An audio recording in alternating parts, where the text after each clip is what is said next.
In this video, I am going to show you how you can set up your Windows to use Raspberry Pi Pico using Raspberry Pi Pico SDK. First, in order to download the packages and extensions, you need to have VS Code on your Windows. If you don't have, you need to install it. Now, on VS Code, click on the extensions button. Then search for Raspberry Pi Pico.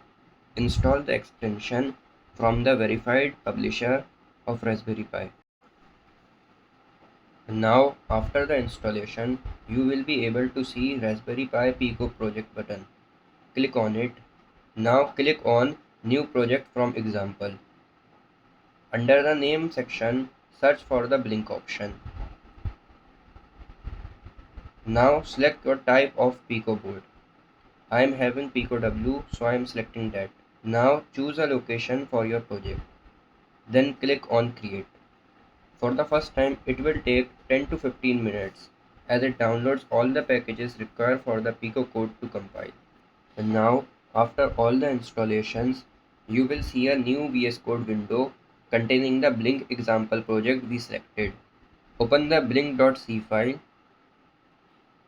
At the bottom, click on the button Compile. You will be able to see our code is able to get compiled. Now, let's upload the compiled code on our Pico in order to test its working. So, on our Pico, this is the boot select button. You need to hold this while plugging the micro USB cable. Make sure to connect the other end to your computer. Now on your PC, you will see a notification of a new removable drive RPI RP2 is connected. Now on VS Code, right click on Build folder. Click Reveal in File Explorer. Open the build folder. Select the file having .uf2 extension. Copy it, then open the RPI RP2 drive and paste the .uf2 file. After you paste, you will see the drive get disappeared. Now on Pico, you will see it start to blink. Now you can also upload the code without opening these folders and copy paste here and there. For this, you need to download a Zadig driver. And now for this, let's create a new project. For displaying Hello World on serial monitor, create a new C project, give a name to the project, choose the board. Now select the option, select console over USB and create the project. You will see it automatically gave us a file display hello world on every second. Compile the code. Now we will upload the code just by clicking the run button.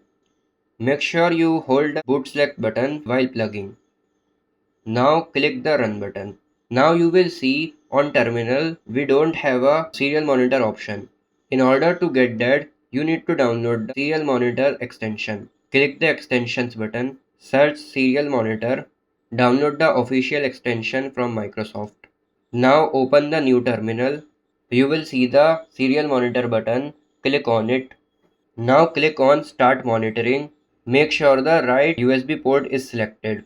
Now you can see Hello World on the serial monitor. Now if you are interested in using Pico with CSDK in detail, I'm going to start a series on this. Make sure you subscribe the channel so you don't miss out any update. If you found this video helpful, make sure to like it. Thanks for watching.